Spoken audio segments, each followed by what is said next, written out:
Friends, இன்றைக்கி சூப்பரான ஒரு அல்வா ரெசிபி தான் பார்க்க போகிறோம். ரொம்ப டிஃப்ரெண்ட்டாகவும் டேஸ்டியாக இருக்கும். கடையில் கூட இதெல்லாம் போனீங்கன்னா கிடைக்காது. ரொம்ப டிஃப்ரெண்ட்டான இந்த அல்வாவை எப்படி செய்யலான்னு பார்க்கலாம் வாங்க.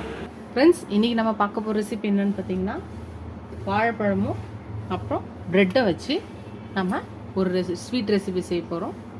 ரொம்ப சிம்பிளாக ஈஸியாக இந்த மாதிரி வாழைப்பழம் கருப்பாக இருந்து ப்ரெட் ஸ்லைஸு கொஞ்சமாக இருக்குது, என்ன பண்ண முடியும்னு தெரியாதப்ப இந்த ரெசிபி செய்யலாம். வாங்க இந்த ரெசிபி எப்படி செய்யலாம்னு பார்க்கலாம். ஒரு மிக்ஸி ஜார் எடுத்துக்கலாம். மிக்ஸி ஜாரில் இந்த ப்ரெட் ஸ்லைஸை நல்லா ரஃப்பாக உள்ளே பிச்சு போட்டுக்கலாம். எல்லாத்தையுமே பிச்சு போட்டுக்கலாம். நம்ம ப்ரெட்டை நல்லா பவுடர் பண்ணி எடுத்தாச்சு. இது ஒரு பக்கம் இருக்கட்டும். இப்போ இந்த வாழைப்பழங்களை நல்லா இது பண்ணி ஒரு மிக்ஸி ஜாரில் போட்டுக்கலாம்.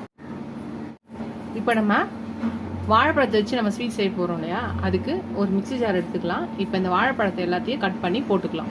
வாழைப்பழத்தை கட் பண்ணியாச்சு. இது நல்லா இப்போ அரைச்சி எடுத்துகிட்டு வந்துடலாம்.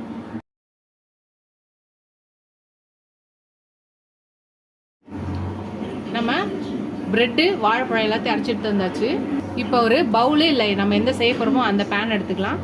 நம்ம பேஸ்ட்டை அரைச்சி வச்சுருக்க பனானா வாழைப்பழத்தை போட்டுக்கலாம். பேஸ்ட்டை பட்டரு இல்லை நெய் அது ஒரு 4 டேபிள் ஸ்பூன் போட்டுக்கலாம். அப்புறம் அரை கப்பு சர்க்கரை போட்டுக்கலாம்.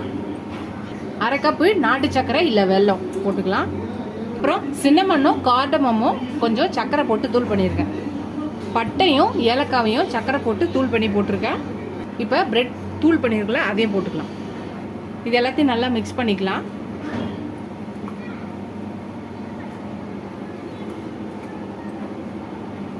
இப்போ இது அப்படியே இருக்கட்டும். இப்போ எல்லாத்தையும் நல்லா அடுப்பில் வச்சு அடுப்பை ஆன் பண்ணியாச்சு. இதை நல்லா கிண்டிக்கலாம். இது நல்லா எல்லாம் ஒன்றா மிக்ஸ் ஆகி வர வரையும் நல்லா கிண்டிக்கிட்டே இருக்கலாம். எல்லாம் நல்லா ஒன்றா மிக்ஸ் ஆகி வந்துடுச்சு பாருங்க. இந்த ஸ்டேஜில் நம்ம ஒரு 2 ஸ்பூன் நெய் போட்டுக்கலாம். இப்போ இதையும் சேர்த்து நல்லா கிண்டிக்கலாம். இது நல்லா கடாயில் ஒட்டாமல் ஒன்று திரண்டு வருது.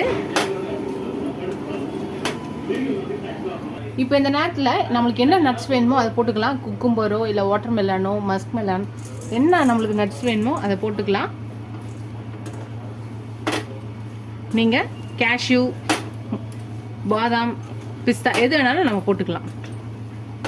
போட்டு அவ்வளோதான், நம்மளோட பனானா பிரெட் அல்வா ரெடி ஆயிடுச்சு. ரொம்ப ஈஸியாக சிம்பிளாக டக்குன்னு குயிக்காக ஒரு ஸ்வீட் சாப்பிடணுன்னா இது இங்கே செய்யலாம்.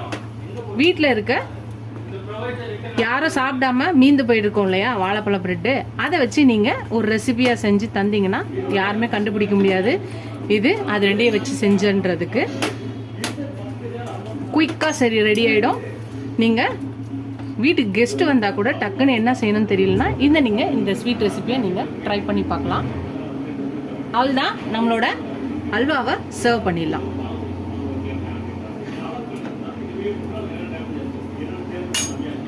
அவ்வளோதான், நம்மளோட பனானா பிரெட் அல்வா ரெடி ஆச்சு. ரொம்ப ஈஸியாக சிம்பிளாக டக்குன்னு செய்யக்கூடிய ரெசிபி. ட்ரை பண்ணி பார்த்துட்டு எப்படி இருக்குன்னு சொல்லுங்கள்.